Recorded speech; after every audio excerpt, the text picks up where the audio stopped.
नमस्ते से दावत से मातृभूमि। जय हिंद दोस्तों, स्वागत है आप सबका एक बार फिर से टेक्निकल अस्त्र में। शुरू करते हैं आज के डिफेंस अपडेट्स को।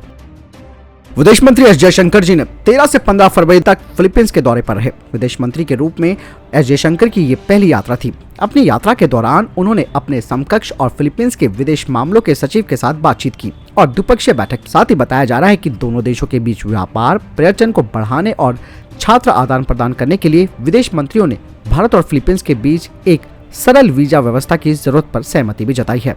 अभी आपको मालूम है कि भारत और फिलीपींस के बीच हाल ही के दिनों में कई रक्षा सौदे भी हुए और इनमें ब्रह्मोस मिसाइल का सौदा एक प्रमुख सौदा है और जनवरी के आखिर में भारत को ब्रह्मोस मिसाइलों के लिए पहला निर्यात ऑर्डर मिला। फिलीपींस के रक्षा मंत्रालय ने ब्रह्मोस एरोस्पेस प्राइवेट लिमिटेड के साथ मिसाइलों की सप्लाई के लिए 37.4 करोड़ डॉलर के सौदे पर हस्ताक्षर किए। हालांकि मिसाइलों की संख्या का खुलासा नहीं किया गया। अगली अपडेट भारतीय वायुसेना के MRFA प्रोग्राम को लेकर आ रही है। दोस्तों, हाल ही में कुछ डिफेंस एक्सपर्ट्स ने कहा है कि भारतीय वायुसेना जो कि 7 अलग अलग तरीके के एयरक्राफ्ट का इस्तेमाल करती है और इनमें कई तरीके की लॉजिस्टिकल समस्याएं भी आती हैं और ऐसे में अगर भारत राफेल को MRFA में शामिल करता है तो इससे लॉजिस्टिकल जो समस्या है वो थोड़ी कम हो सकती है और यही वजह है कि भारतीय नौसेना भी राफेल के लिए समीक्षा कर रही है, जिससे कि ये जो अतिरिक्त लॉजिस्टिकल प्रॉब्लम है वो नहीं आएगी। और सबसे खास बात यह है कि अभी हाल ही में इंडोनेशिया ने भी 42 यानी कि 42 राफेल्स का सौदा किया है और इंडोनेशिया को पहले 6 राफेल्स 2026 तक मिल पाएंगे, जिसका मतलब ये है कि अगर भारत MRFA के तहत राफेल विमानों को चुनता है और मेक इन इंडिया मॉडल के तहत इसे बनाता है तो इससे भारत को 30 से राफेल फाइटर जेट्स मिलने लगेंगे। और इसके अतिरिक्त अगर भारत अन्य 36 राफेल सीधा फ्रांस से खरीदता है तो इसके लिए कम से कम 2028 तक का इंतजार करना पड़ेगा। लेकिन वहीं कुछ डिफेंस एक्सपर्ट्स ये भी कहते हैं कि भारत के पास एक कॉस्ट इफेक्टिव यानी कि लागत प्रभावी एक चांस है जो कि Su-35 का हो सकता है, जिसमें कि रशिया ने नए सेंसर और क्षमताओं को लगा रखा है। लेकिन मैं ये कहना चाहूंगा कि अगर भारत Su-35 की तरफ जाता है तो भारत की जो निर्भरता है वो रशिया पर और ज्यादा बढ़ जाएगी और फ्रांस और रशिया के अलावा कोई दूसरा देश भारत के साथ फाइटर जेट बनाने वाला नहीं है, जिसके कई कारण हैं, खास करके परमाणु हथियार जिनका इस्तेमाल इन फाइटर जेट्स के जरिए किया जा सकता है। हालांकि दोस्तों, Su-35 का विचार कई सवालों के घेरे में भी आता है। अगर हमारे पास बजट की समस्या है तो हमें राफेल या फिर ग्रिपेन को प्राथमिकता देनी चाहिए, लेकिन राफेल की पहली प्राथमिकता होनी चाहिए। और सबसे बड़ी बात है कि राफेल इसलिए भी इतना मजबूत दावेदार माना जा सकता है क्योंकि एक हवाई अभ्यास में राफेल ने Su-35 को बिल्कुल अंधा बना दिया था। इसके अलावा एक और ऑप्शन बचता है, वो है F-15EX का।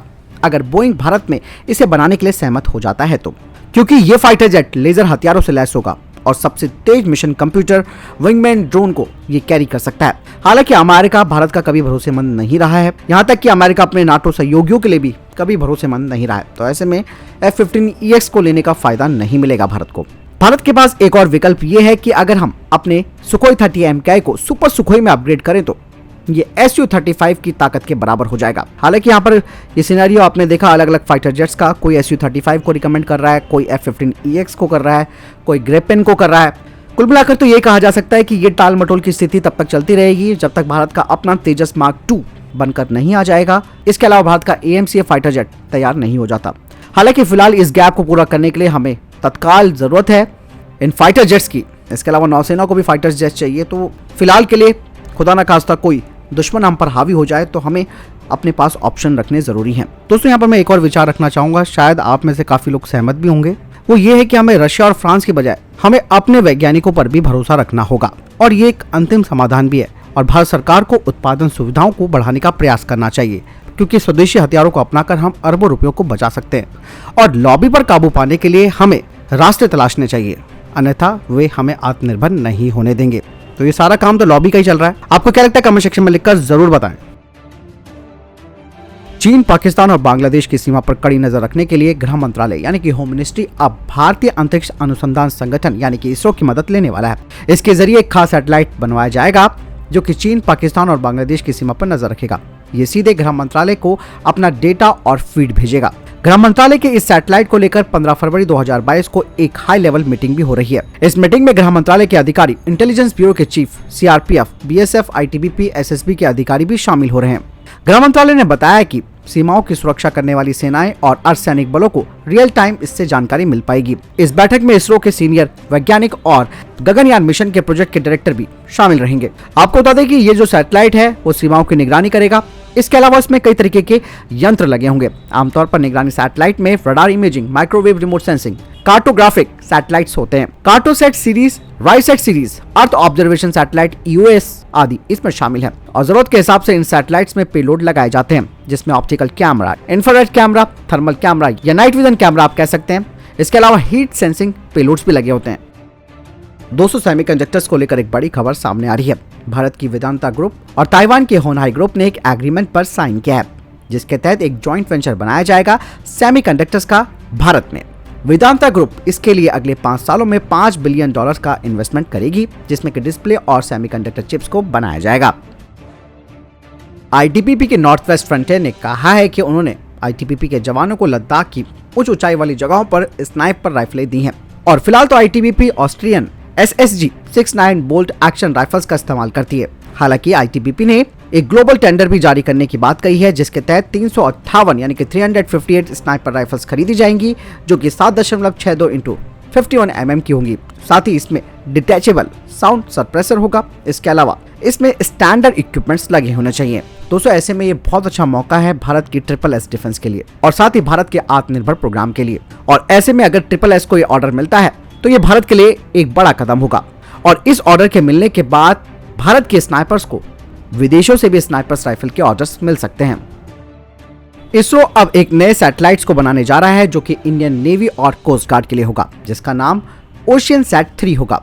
इसमें करीबन 3.65 करोड़ रुपए की लागत आएगी और इसे अप्रैल 2022 में लॉन्च किया जाएगा। और ये नया सैटेलाइट पूरे भारत के एक्सक्लूसिव इकोनॉमिक जोन को कवर करेगा और ये भारतीय नौसेना और कोस्ट गार्ड की ट्रैकिंग क्षमताओं को भी बढ़ा देगा एक बड़े हिस्से में।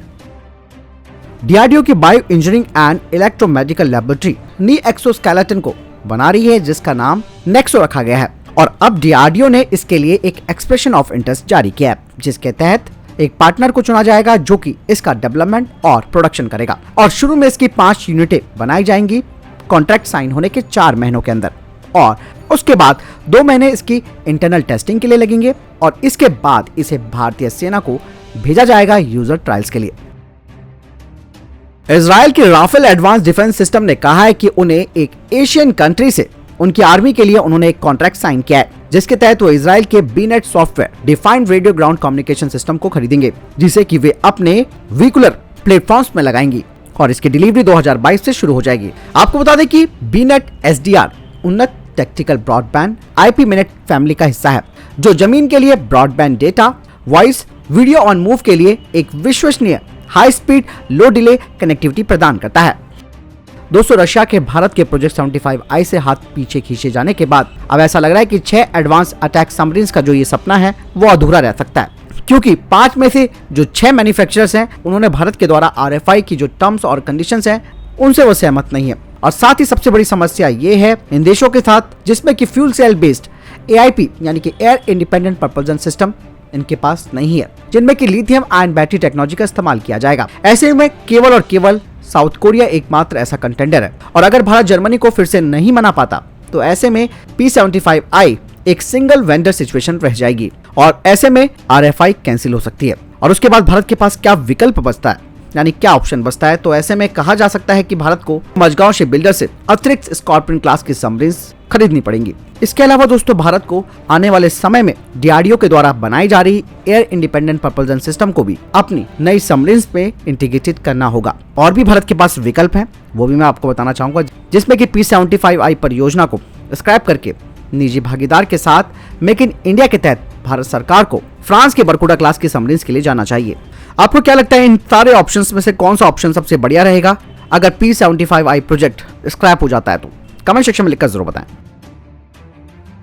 दोस्तों, रशिया और यूक्रेन के बीच अगले 24 घंटे काफी महत्वपूर्ण बताए जा रहे हैं। रूस और यूक्रेन की जंग का खतरा लगातार बढ़ भी रहा है। ऐसे में अमेरिकी दूतावास ने अपना पता भी बदल लिया है, तो दूसरी तरफ भारत ने अपने दूतावास में अपने नागरिकों के लिए एडवाइजरी भी जारी कर दी है। विशेषज्ञों का मानना है कि रूस किसी भी वक्त बिना किसी चेतावनी के हमला कर सकता है। वहीं यूक्रेन ने रूस की आक्रामकता के आगे झुकने से इनकार कर दिया है। यूक्रेन के राष्ट्रपति ने कहा कि अगले 24 घंटे देशवासियों के लिए काफी अहम है कहा जा रहा है कि 16 फरवरी के दिन हमले की आशंका है रशिया के द्वारा। अमेरिका के विदेश मंत्री एंटनी ब्लिंकन ने कहा कि रूसी हमले के डर के चलते वॉशिंगटन ने दूतावास को हटाने का फैसला किया है। उन्होंने कहा कि इसका उद्देश्य सिर्फ अमेरिकी नागरिकों और अपने सहकर्मियों की सुरक्षा करना है। आपको बता दें कि हाल ही में कुछ सैटेलाइट तस्वीरें भी सामने आई हैं। बीते 48 घंटों में यूक्रेन सीमा के निकट सैन्य गतिविधियां बढ़ गई हैं। मैक्सार की हाई रेजोल्यूशन तस्वीरों की अगर बात करें तो इसमें बेलारूस, क्रीमिया और पश्चिमी रूस में बड़े पैमाने पर सैन्य जमावड़े को देखा जा सकता है। तस्वीरों में अग्रिम मोर्चों पर तैनात लड़ाकू विमानों और फाइटर्स बॉम्बर्स को भी देखा जा सकता है। रूस ने पिछले 25 दिनों से लगातार यूक्रेन के खिलाफ एक जोरदार किलेबंदी कर रखी है। इसके अलावा रूस ने परमाणु बम गिराने में सक्षम मिसाइलें और हाइपरसोनिक मिसाइलों से लैस फाइटर जेट्स को यूक्रेन की सीमा पर तैनात कर दिया है। इसके अलावा रूस ने S-400 एयर डिफेंस सिस्टम को भी तैनात किया है ताकि किसी भी हवाई खतरे से निपटा जा सके। तो दोस्तों ये देखिए top defence space update video के सामने कोई प्रश्न जवाब है, आपका कोई सवाल है कमेंट सेक्शन में लिखकर जरूर पूछ सकते हैं। मिलता हूं नए वीडियो के साथ, ख्याल रखिएगा अपना। जय हिंद, वंदे मातरम।